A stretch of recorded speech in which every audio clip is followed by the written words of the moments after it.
Para compor a mesa de honra, convidamos a senhora Jussara Ribeiro, coordenadora-geral do Frotas e Fretes Verdes e presidente do Instituto BESC.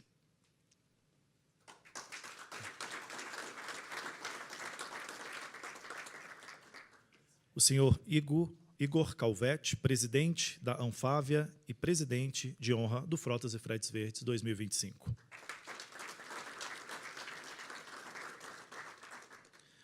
O senhor Rafael Servoni, vice-presidente da Fiesp e presidente da Ciesp.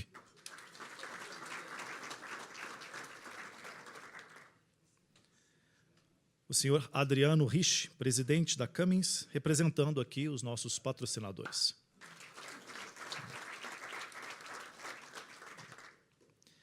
A senhora Renata Isfer, presidente executiva da Abiogás, representando as nossas conselheiras.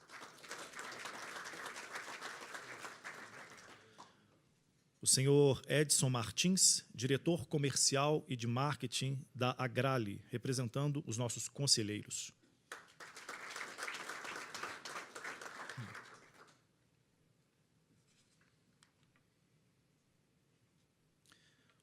O senhor Daniel Randon, presidente da Randon Corp.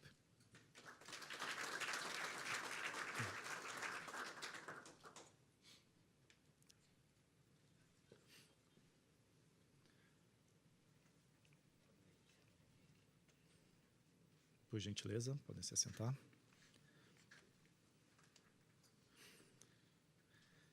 Agradecemos o comparecimento de todos os senhores e ressaltamos a participação aqui dos nossos conselheiros e amigos do Instituto BESC, que nos honram com as suas presenças. Muito obrigado. Para dar-lhes as boas-vindas, passo a palavra para a senhora Jussara Ribeiro. Bom dia a todos. Sejam todos muito bem-vindos. É uma alegria enorme recebê-los em nome do Conselho Técnico do Frotas e Fretes Verdes. É muito bom ver todos vocês aqui, representantes da indústria, da infraestrutura energética, da tecnologia, das instituições públicas e, claro, tantos queridos amigos, profissionais, especialistas e gestores que ajudam a construir o futuro da nossa economia. Como sempre, minhas palavras são apenas de gratidão. Gratidão a Deus, em primeiríssimo lugar, por estarmos todos aqui, com boa saúde. E a cada um de vocês que nos prestigiam com suas queridas presenças. De modo particular, agradeço aos senhores ilustres convidados desta mesa. Igor Calvé, muito obrigada. Você foi muito generoso aceitando o nosso convite e é o nosso querido presidente de honra. Aqui ao meu lado eu tenho um ex-presidente que também se tornou um amigo e nos é muito querido. Rafael Servoni, muitíssimo obrigada. É um privilégio contar com sua presença nessa solenidade e já aproveito para agradecer a fenomenal Fiesp por nos receber em suas belíssimas e confortáveis instalações. Daniel, sua presença nos é muito querida e prestigiosa. É uma gratidão enorme que você esteja aqui conosco sempre, desde que você foi nosso presidente de honra.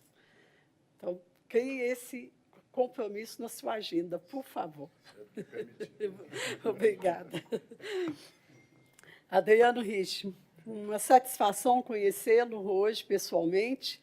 Muito obrigada por sua presença, sua ilustre presença e o apoio que nos garantiu já para 2026. A Cummins já confirmou o apoio deles para 2026 também. Muitíssimo agradecida, Adriano.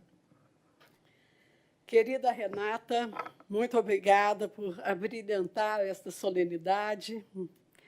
E querido amigo Edson Martins, muitíssimo obrigada pela sua presença conosco.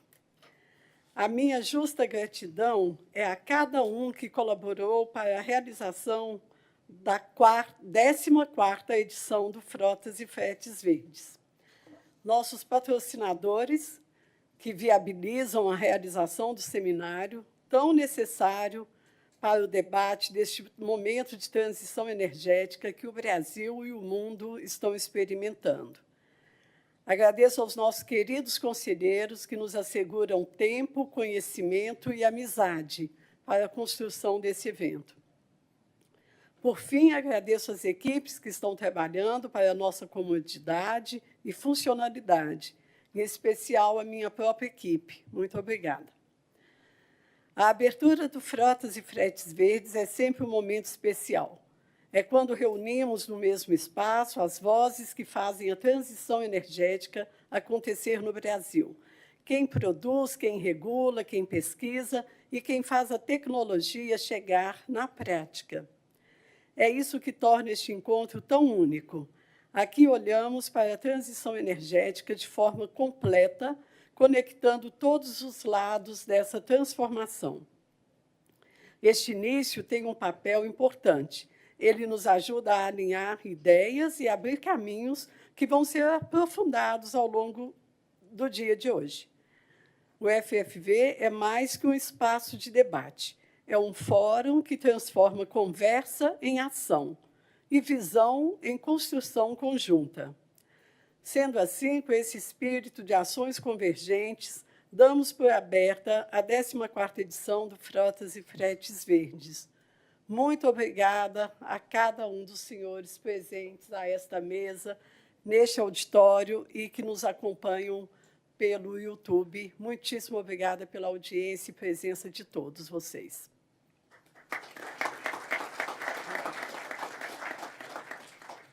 Com a palavra, o senhor Edson Martins, representando aqui os nossos conselheiros. Senhoras e senhores presentes, na plateia, o pessoal que está nos assistindo no YouTube, muito obrigado pela audiência. Eu gostaria de agradecer inicialmente ao IBESC, na pessoa da nossa presidente, a Jussara, pelo convite de estar presente aqui, representando os conselheiros. Agradecer aos conselheiros pela oportunidade de representá-los também, tá, nessa mesa. Agradecer toda a equipe de staff pela excelente organização, né, ao qual a gente está sendo submetido aqui para que esse evento seja profícuo. Ao Igor, muito obrigado por ter assumido aí essa presidência do evento, né, e é um prazer muito grande estar junto com você ali na Anfávia, né, junto de uma administração tão profícua. Muito obrigado pela tua deferência de estar aqui com a gente. Tá? A Fiesp, como já foi falado, por nos receber, e a todos envolvidos, direto e indiretamente, nesse evento. Muito obrigado.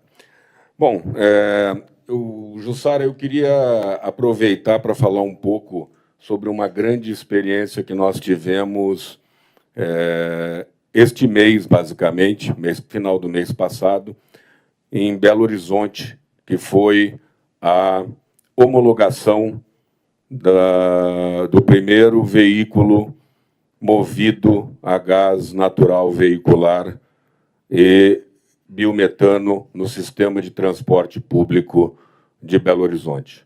Eu acho que isso mostra um pouco do que nós vamos falar hoje e pode exemplificar algumas características e ações que foram feitas para que esse feito acontecesse.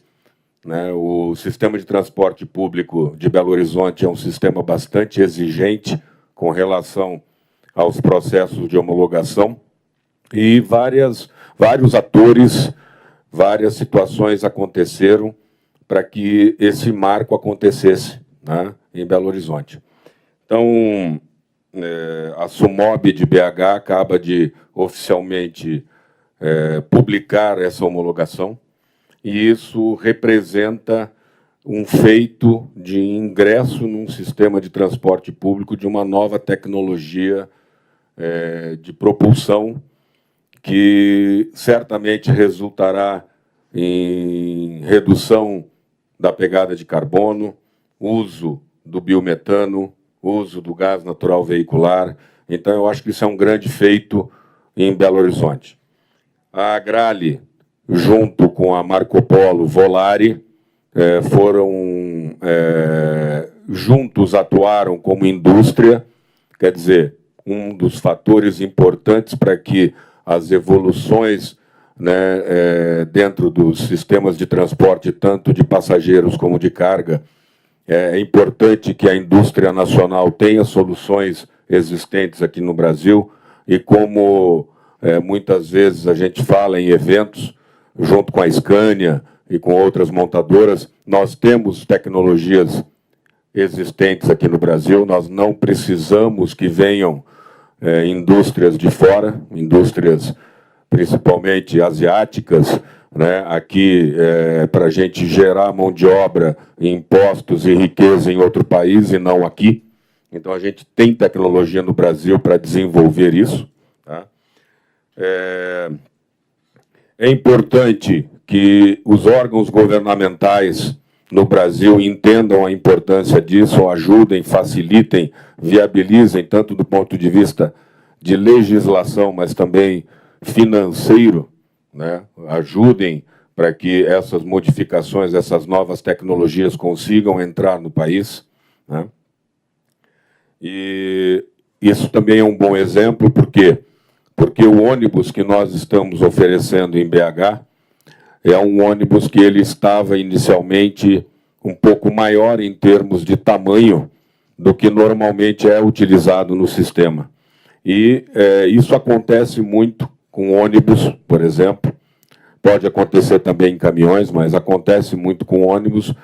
Quando você chega numa determinada cidade ou num determinado estado, a legislação existente, ela limita certas características, ou em termos de peso, ou em termos de dimensional.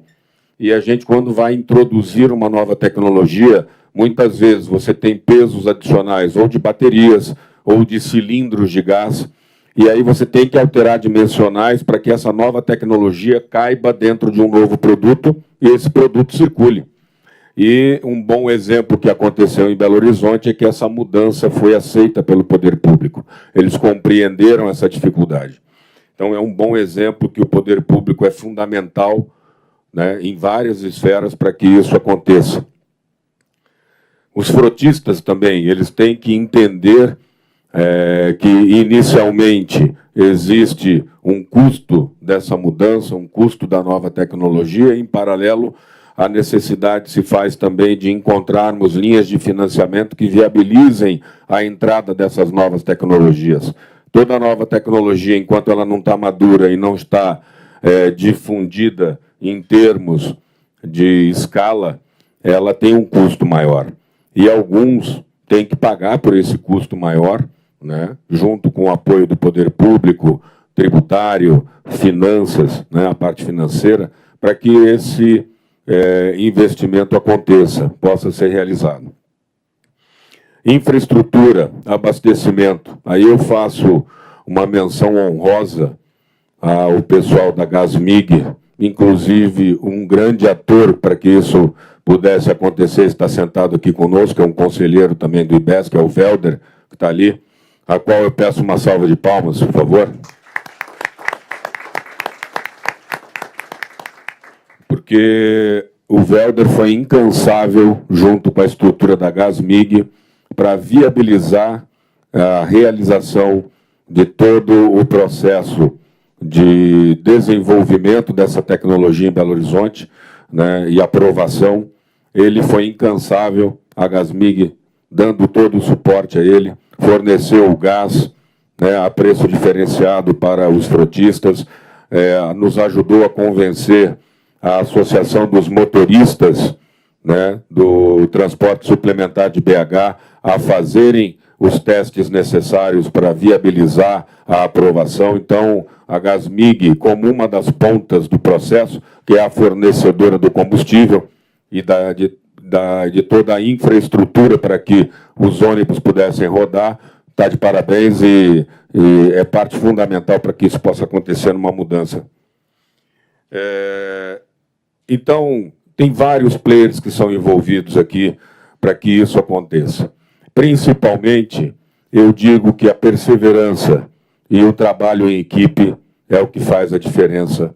Todos esses players se uniram, tá? Então, agradeço também ao apoio da Volare, da Marco Polo, né, que, usando o nosso chassi, viabilizou não somente a fabricação do ônibus, mas também todo o acompanhamento e apoio nos testes assistidos ali, nas demonstrações assistidas, tá? Então, todos trabalhando em conjunto, viabilizaram uma mudança de paradigma em Belo Horizonte e hoje o transporte público movido a gás natural está homologado. Então, muito obrigado pelo tempo. Tá?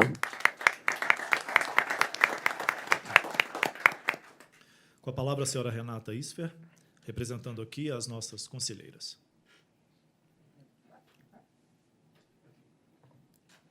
Bom dia a todos. É um prazer estar aqui representando esse conselho tão diverso e esse conselho que dá orgulho de fazer parte, e principalmente a nossa presidente Jussara, que sempre nos representa tão bem no Fretes e Frotas Verdes.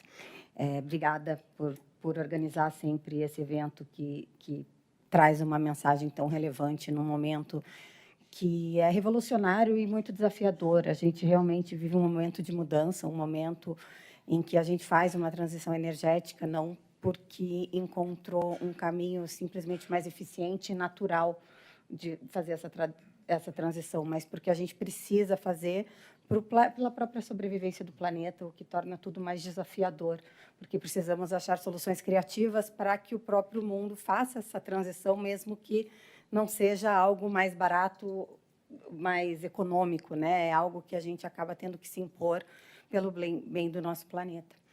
E, falando, eu aproveito para trazer um paralelo, né, já que venho aqui também representando a Biogás no Conselho, para dizer que eu vejo que o biogás ele está vivendo um segundo ciclo de desenvolvimento. Tá? No primeiro, ele foi desenvolvido e usado para energia elétrica e, basicamente, veio de aterros. E hoje a gente vê uma segunda etapa de desenvolvimento que une, então, principalmente o aterro, obviamente, continua ativo. Essa primeira etapa da energia elétrica continua existindo, mas hoje a gente vê esse uso para o biometano. E não simplesmente o biometano para qualquer uso, mas o biometano justamente para o uso em frotas, para a descarbonização de frota. Esse é um uso que, apesar de normalmente não ser econômico você descarbonizar, especificamente na troca do diesel, ele se torna econômico. Ele se torna uma troca que não encarece o produto, e, dependendo do caso, se você é o dono da matéria-prima, se você, por exemplo, é o dono da usina, ele pode até ser mais eficiente e tornar esse processo todo mais eficiente do ponto de vista econômico do dono da usina. Então, é um processo em que esse ecossistema de fretes, né, de montadoras e de tudo que envolve todo esse grupo que está aqui é muito relevante, e um vai somando ao outro, e isso é muito rico, né? A gente efetivamente entra numa economia circular, fomenta isso, e esse recado vai estar muito claro na COP, né? Eu estava conversando ali com a CNT mais cedo sobre isso, e também conversei com o Adriano, falei, Adriano, na Cummins, como que está aí? Como que está a pressão para você começar a trabalhar com biometano? Porque o biometano para o transporte pesado, queira ou não queira, é uma alternativa que vem muito forte. A gente tem o biodiesel aqui, representado pelo Laprobio, que também é uma tecnologia bastante relevante nesse setor, e que é importante falar que não existe uma competição, a gente tem muito a descarbonizar nesse caminho, tem espaço para todas as tecnologias. Obviamente, eu sempre vou dizer que a minha é mais legal e mais bonita, né? Mas é um prazer estar aqui representando. Eu tenho certeza que teremos mais um grande evento de sucesso, como são todos, é a 14ª edição, todas sempre agregando muito conteúdo, agregando muitas novidades, e eu não tenho dúvida que essa será mais uma dessa. Obrigada, Jussara, pelo evento, e obrigada a todos aqui por participar. Com a palavra, o senhor Adriano Rich, representando os nossos patrocinadores. Bom dia a todas e todos aqui presentes, e também a aquelas pessoas que nos seguem aqui virtualmente. Primeiramente, quero cumprimentar você, Jussara Ribeiro, e ao Instituto BESC, por mais essa edição aqui do Frotas e Fretes Verdes. Estava refletindo bastante aqui sobre o que o Edson estava falando, as palavras do Edson, da Renata. Eu acho que uma reflexão o objetivo ele é bastante claro nessa questão de descarbonização, na busca de uma transição energética, uma busca de uma matriz energética mais limpa e sustentável. Acho que assim como é claro que o Brasil ele tem uma posição competitiva muito grande, né? Principalmente quando a gente fala de combustíveis renováveis. Diferentemente de Europa, onde discute-se muito essa questão de ameaça à segurança alimentar, aqui no Brasil a gente tem estudos claros que mostram que a gente pode conviver com os dois caminhos em paralelo, combustíveis renováveis sem ameaça à cadeia de alimentos. Agora, acho que menos tem sido discutido sobre a trajetória de como chegar lá, né? E a gente tem aprendido, acho que os diferentes mercados têm mostrado para a gente que é importante a gente equilibrar alguns pilares para que a gente possa avançar de maneira consistente e de maneira mais rápida. O Edson deu um exemplo aqui. É um esforço gigante para você conseguir mover nessa direção, para conseguir mudar a rota que a gente vem trilhando até aqui. E quando a gente olha para esses elementos, quando a gente olha para os diferentes mercados, a gente vê que muitas vezes faltou um equilíbrio entre pilares como infraestrutura, parte de regulamentação, a parte de uma clareza maior nas políticas públicas, dos incentivos para que a gente consiga mudar essa trajetória, e também a questão de disponibilidade tecnológica, né? Camis, como empresa de tecnologia, a gente tem investido de maneira maciça no desenvolvimento de diferentes tecnologias. Tecnologias onde a gente consegue atender aos diferentes mercados, aos diferentes segmentos. E quando a gente olha para o Brasil, né, a Renata estava mencionando sobre a demanda de gás. Sim, a gente tem visto um aumento da demanda de gás. Antes era muito mais a gente tentando empurrar isso para o mercado, e agora a gente enxerga em alguns nichos, né? Não é um corredor principal ainda, mas a gente enxerga em alguns nichos. Só que em outros setores a gente enxerga etanol, né? A gente enxerga diferentes combustíveis. Outros setores a gente vai ver muito mais sobre biocombustível, a gente vai ver sobre HVO, a gente vai ver diferentes combustíveis renováveis. Por isso a gente, na Camis, a gente tem olhado de uma maneira plural do ponto de vista de tecnologia.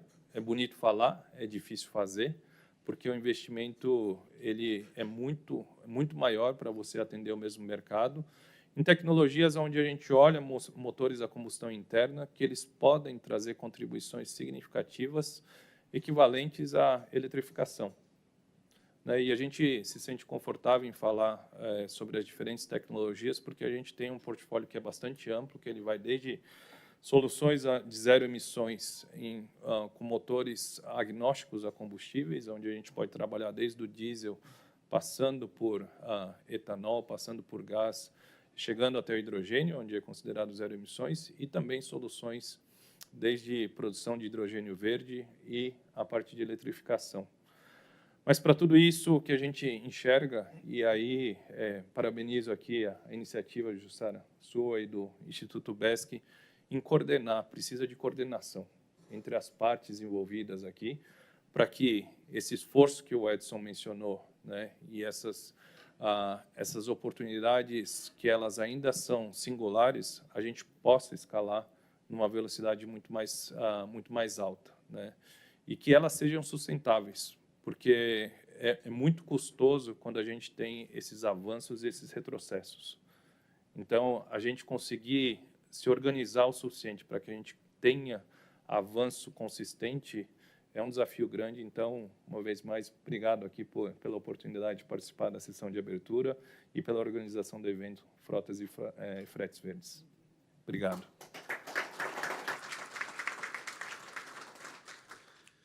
Com a palavra, o senhor Daniel Randon, presidente da Randon Corp. Bom dia, pessoal. Primeiro, parabenizar a Jussara, né, presidente do Instituto BESC, e coordenando esse seminário de Frotas e Fretes Verdes.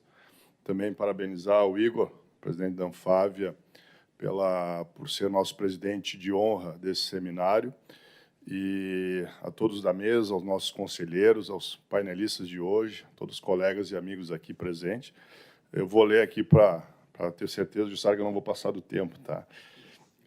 Então, é com muito entusiasmo que eu participo desse encontro promovido pelo Instituto BESC, que é a instituição que tem sido uma ponte entre ideias e ações, entre propósito e impacto, junto com esse seminário.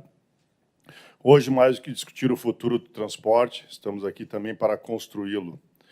Vivemos uma era em que o transporte não é apenas um meio, é um vetor de transformação, e essa transformação precisa ser verde, precisa ser justa, precisa ser urgente.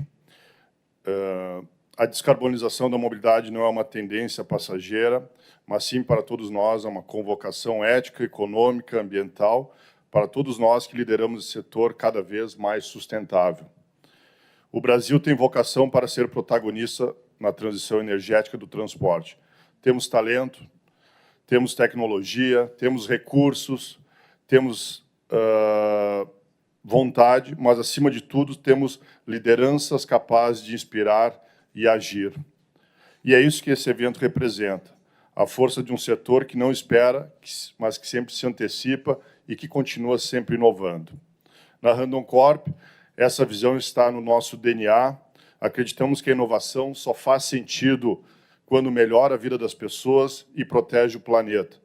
Por isso, estamos investindo em soluções que unam eficiência, inteligência e sustentabilidade. O ESIS, que é o nosso sistema de tração elétrica para semi-reboques, é um exemplo claro. Menos consumo, menos emissões, mais performance. Mas não se trata apenas de tecnologia, trata-se de coragem para que possamos mudar.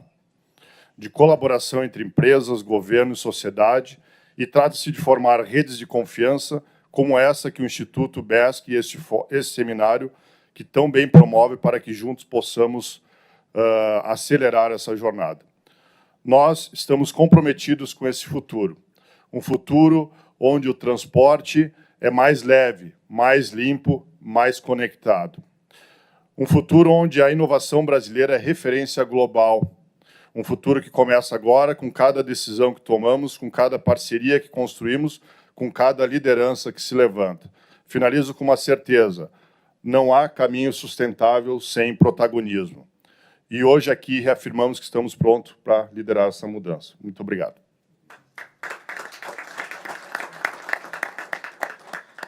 Com a palavra o senhor Rafael Cervoni, presidente da Fiesp e do Ciesp. Da Fiesp, não. Sou o primeiro vice da Fiesp, pelo amor de Deus. Não deponha o presidente que dá confusão aqui.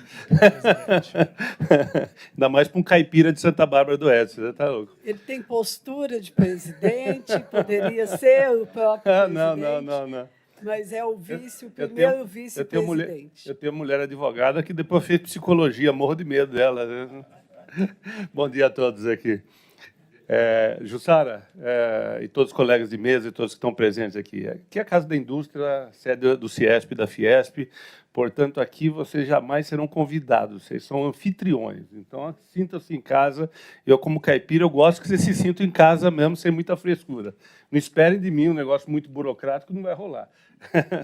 Mas é um prazer estar com vocês aqui, um evento super importante. Eu acho que, em semana de pré-COP, não poderia haver um momento mais oportuno para a gente discutir essas questões. Nós estamos vivendo aqui um cenário, certamente, de transição energética, e eu acho que esse seminário, mais do que tudo, puxa esse momento de inflexão, né? Onde a gente tem uma necessidade aqui de decisões regulatórias, decisões tecnológicas e as questões industriais, principalmente aqui o que vai acontecer, rolar nos próximos 5 anos para determinar se o país terá capacidade para produzir, implementar e ser protagonista em logística descarbonizada. E eu acho que o Brasil tem essa vocação, não tenho dúvida que tem essa vocação. Esse evento, eu acho que é um instrumento, mais do que tudo, institucional, político e técnico, tanto de articulação de futuro, né? Eu acho que devemos articular o futuro e acho que está na hora do futuro chegar.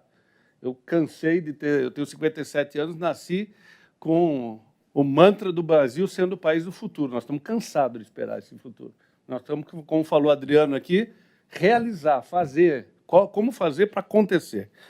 Então, eu acho que nós precisamos focar no que precisa ser feito mesmo, na velocidade necessária. A gente tem que lembrar do senso de urgência. E eu fico muito irritado, e acho que todos vocês compartilham desse sentimento, quando a gente deixa passar as oportunidades. Quando a gente chega no Congresso e fala assim, isso foi o possível. Que possível?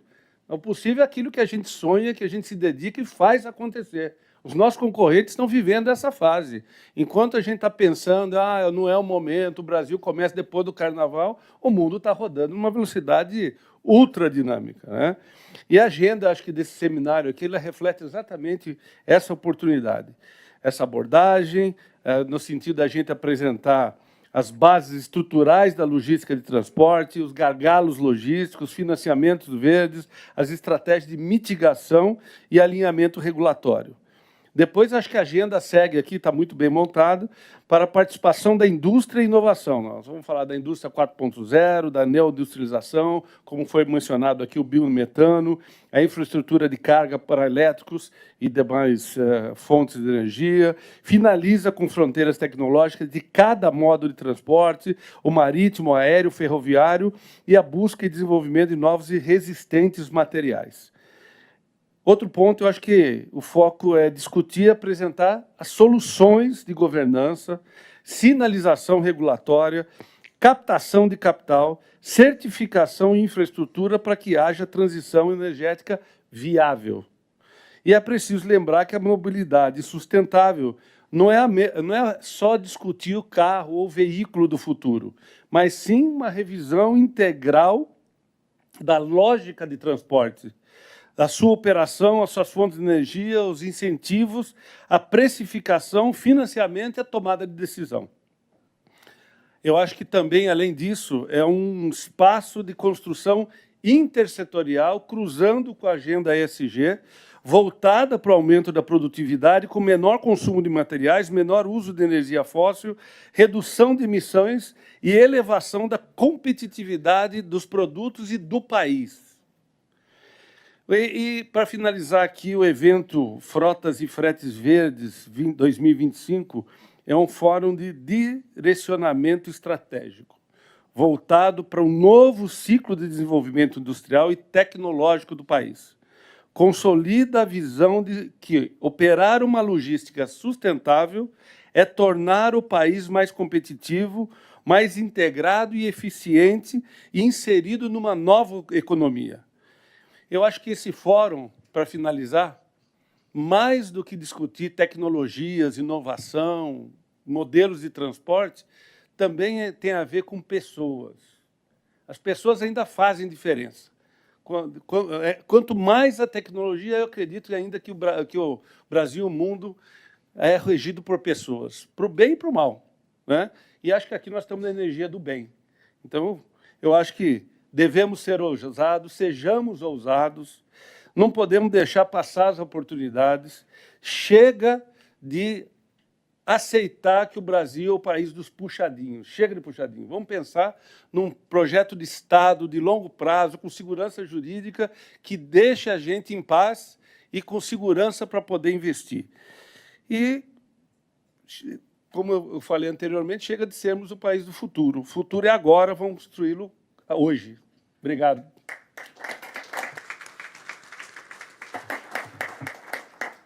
Com a palavra o senhor Igor Calvé, presidente de honra do Frotas e Fretes Verdes 2025. Bom dia a todos. Primeiro, cumprimentar a Jussara, presidente do IBESCO. Obrigado pelo convite, Jussara, Daniel, Adriano, Servone, companheiro de muitos anos, Renata, e ao meu vice-presidente, né, Edson. Bom, Jussara, eu costumo dizer que a realidade se impõe, e essa realidade ela não é opcional. E há várias formas da gente ver isso, né?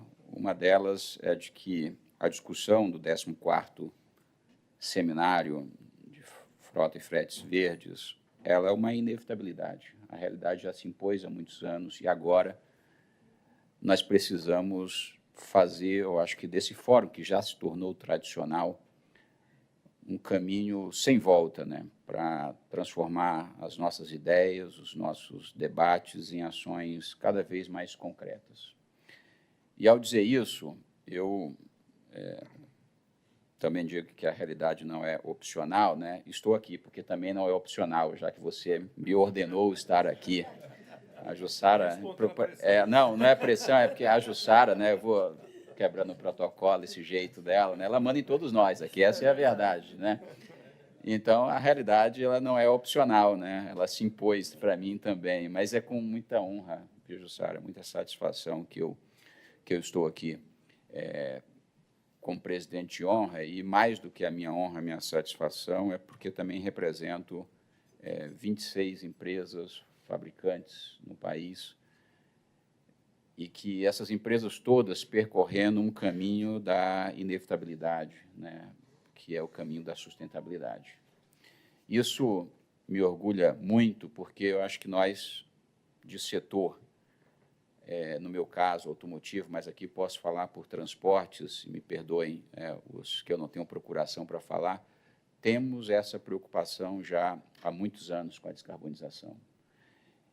E podemos dizer isso porque, se o seminário aqui tem 14 anos, aí, 14ª edição, é porque esse assunto já vem nos movendo há bastante tempo. Então, enquanto esse debate é um debate talvez mais recente no mundo, né, dos transportes, em muitos países, aqui a gente já vem trilhando isso. Isso é dado pelos números. Hoje, no Brasil, ao contrário da Europa, dos Estados Unidos, da própria China, o setor de transportes representa 13% das emissões de CO2, 13%. Nesses locais, essas geografias que eu citei, alguns 25%, outros 36%. Ah, Igor, isso quer dizer, então, que nós não precisamos fazer nada? Não. O nosso senso de responsabilidade nos impõe fazer algo, sim, ainda, porque 13%, afinal de contas, nossa preocupação é com a descarbonização. E a descarbonização, né, a emissão de CO2, ela pode ser emitida aqui, mas ela não fica só no território brasileiro, né? O CO2 não fica só aqui, não respeita essas fronteiras. Então, razão pela qual nós não podemos nos acomodar com isso. Recentemente, Jussara, isso vai muito aqui ao encontro do nosso seminário, a Anfávia lançou um estudo sobre ciclo de vida, né, sobre pegada de carbono, que a gente chama de berço ao túmulo, comparando os nossos veículos, sejam os veículos leves, também caminhões urbanos, rodoviários, ônibus também. E o que nós detectamos, e eu acho que isso é muito importante, fizemos um estudo comparativo com vários países, China, com a Europa, com os Estados Unidos, é que os nossos produtos, eles são os de menor pegada de carbono já do globo. Isso é uma satisfação e um enorme orgulho que eu acho que todos nós, nessa mesa, devemos ter. Mas isso se deve muito também porque nós temos, sim, o privilégio de termos uma matriz elétrica 90% renovável e uma matriz energética 50%. Grande parte das emissões de CO2, elas advêm do uso desses nossos veículos. E nós somos, sim, temos uma vantagem competitiva porque temos essas fontes, tanto elétrica quanto energética, bastante sustentáveis e renováveis, portanto. Mas não é só isso. Óbvio que nós temos a vantagem que nos foi dada, não naturalmente, construímos isso ao longo dos anos, mas temos trabalhado incessantemente para aquilo que move também os nossos veículos seja cada vez mais limpo, cada vez mais sustentável. Você sabe que eu tenho dito um dado, Jussara, que no setor automotivo, nós temos alguns marcos de políticas públicas ao longo dos anos. Um deles começou lá o Inovar Auto, em 2012, agora a gente tem um outro, que é o Mover. Não sei o quanto vocês estão familiarizados com isso. Mas, Daniel, em menos de 15 anos, nesse período do Inovar para cá, nós deixamos de emitir 35%, nós emitimos 35% a menos de CO2 na atmosfera em 15 anos. Com o passar do tempo, a nossa frota aumentou e a gente 35% a menos de CO2. E o trabalho não está inacabado, Jussara. Pelo contrário, aqui todo mundo falando de ações que tem feito em variadas formas, e modais, combustíveis, e que a gente precisa seguir. Então, esse fórum, Jussara, eu vou ser muito breve, né? Acho que já até passei do meu tempo, eu acho que é o reflexo dessa pujança do Brasil, de juntar pessoas, e você falou bem das pessoas aqui, Rafael, juntar pessoas que pensam, empresas que estão trabalhando incessantemente para isso, desenvolvendo, gastando recursos, produzindo soluções, emitindo menos novas tecnologias, tudo isso, e reunir nesse fórum essas pessoas para transformar essas intenções, esses discursos em ações concretas. E como já bem dito aqui, e eu finalizo dessa forma, nós temos as nossas vantagens, Rafael, e o que nos falta talvez seja a capacidade de articular e transformar em realidade essas coisas. E eu, ao aceitar o que a Jussara mandou eu fazer, eu tenho certeza de que aqui é um fórum adequado para que essas ideias, esses debates ocorram com algum propósito, que é o propósito de a gente transformar o país através de inovação, de tecnologia, de produção nacional, de uso consistente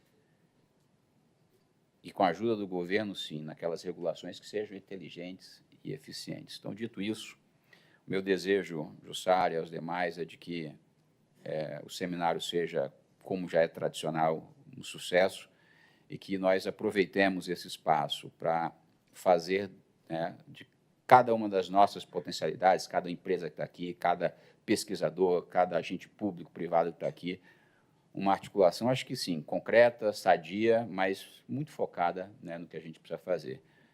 Obrigado a todos e parabéns de novo, Jussara, a todos nós por esse seminário.